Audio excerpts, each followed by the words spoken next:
Baik, kita lanjutkan. Kita akan memasukkan variabel contact with employee. Jadi kita akan melihat kan kalau tadi kelihatan bahwa antar toko itu tidak ada perbedaan yang signifikan, ya.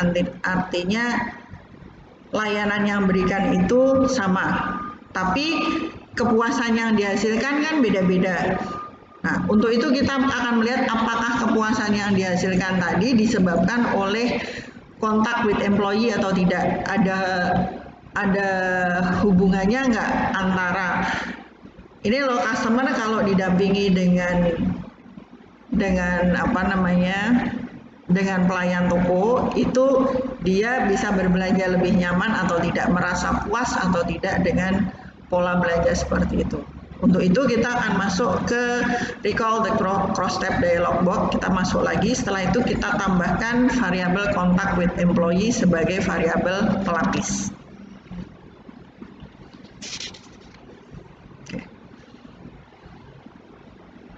Analyze deskriptif statistik masih sama ya. Kita masuk ke deskriptif, kita masuk ke cross step, analyze deskriptif statistik, cross step. Kita masukkan variabel pelapisnya apa tadi, contact with employee. Ya. Setelah itu kita oke langsung.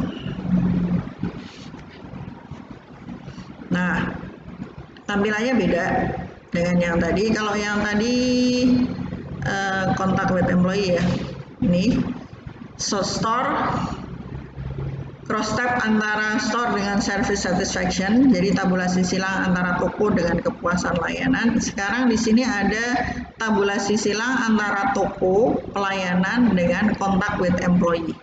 Ya, ini sudah dipisahkan ya, toko 1, 2, 3, 4, toko 1, 2, 3, 4 yang tidak pakai pelanggan yang tidak melakukan kontak with employee dengan pelanggan yang melakukan kontak dengan employee. Dan ini totalnya ini sama dengan yang ada di sini ya. Oke, kita lanjutkan. Nah, di sini kita bisa melihat bahwa sudah terpisah ya. Kalau kita lihat sekarang toko mana nih yang memberikan low satisfaction, yang mana kan kita harus fokus sama yang kepuasan pelanggannya rendah. Nah, ini kita lihat toko yang tidak melakukan kontak with employee, pelanggan yang tidak melakukan kontak with employee, ya. Ini yang merasa paling merasa nggak puas yang mana? Oh, ternyata toko 2, ya. Toko 2 ini yang ini ya, toko 2 ini bedanya jauh antara yang tidak dengan yang melakukan kontak dengan employee ya. Kalau tidak ada kontak dengan employee ini negatifnya 2. Di sini setelah ada kontak with employee negatifnya jadi 24. Nah, ini kan aneh. Jadi artinya dengan adanya kontak with employee mereka justru merasa nggak puas. Kok malah nggak puas ya? Ini kan aneh juga ya. Ini juga yang puas juga sedikit. Setelah ada kontak dengan employee justru kepuasannya menurun. Something wrong dengan toko 2 nih ya. Kita lihat angka-angkanya. Nah, ini menganalisis angka seperti ini yang harus Anda kuasai. Kita tidak perlu menarasikan semuanya toko 1 sekian, toko 2 sekian. Enggak, tapi kita bisa lihat oh, ini yang tadinya tanpa kontak dengan employee yang puas sekian, ini yang pakai kontak with employee justru mereka merasa nggak puas. Nah, jangan-jangan pelayannya yang jutek. Ya. Oke, ini juga dipisahkan pengujian antara customer yang melakukan kontak with employee dengan store representatif perwakilan toko dengan yang tidak yang kontak dengan yang nggak kontak ya.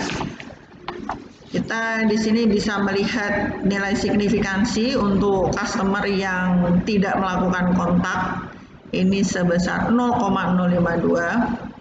Ini sementara ini, jadi ini bukan kesimpulan akhir ya.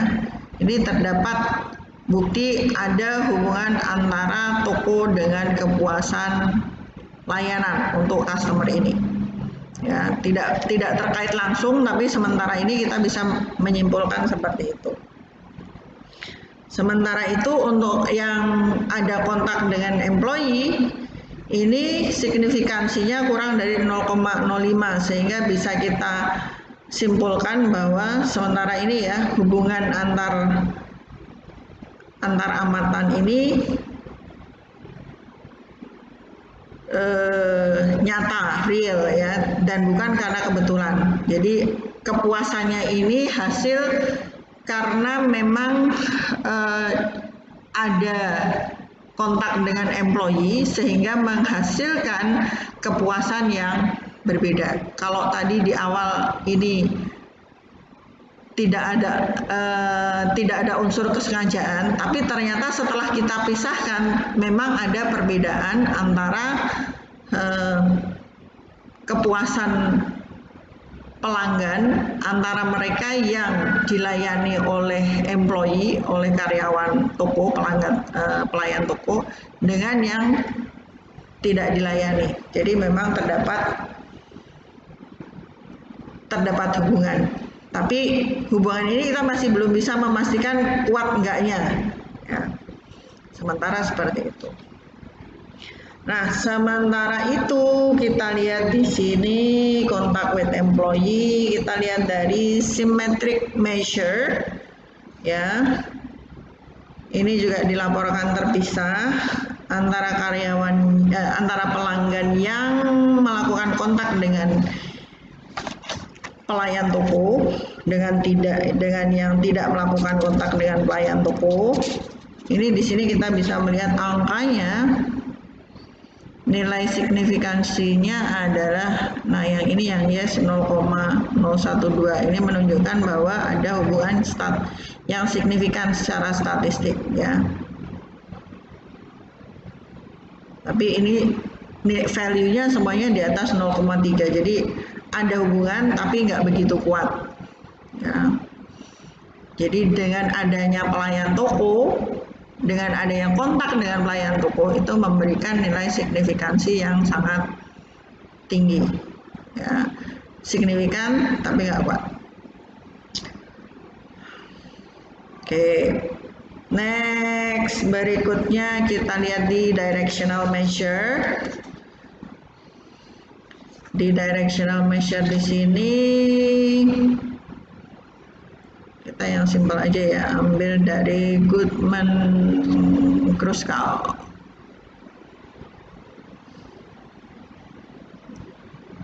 Nol koma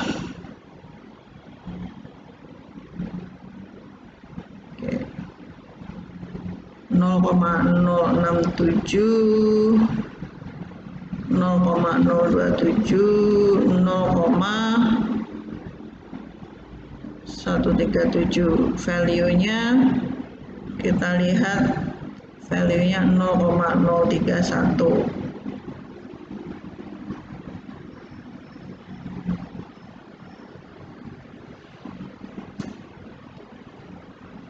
Ya. Jadi ternyata dengan memberikan layanan terhadap pelanggan dengan adanya kontak dengan karyawan itu memberikan bukti bahwa memang ada hubungan antara toko dengan kepuasan layanan. Ini lebih karena toko 2 tadi ya khususnya itu memang poor, memang rendah layanan pelanggannya. Oke, itu yang bisa saya sampaikan untuk yang nominal by nominal ya. Nanti silahkan Anda baca lebih lanjut bukunya, e-book yang sudah saya berikan ya, bisa dinarasikan sendiri. Nah, untuk yang video berikutnya nanti kita akan bahas tentang penggunaan cross tab untuk hubungan ordinal by ordinal ya. Mana ini hubungan ordinal by ordinal? Oke, ini kalau tadi nominal by nominal, nanti kita akan bahas tentang hubungan ordinal by ordinal.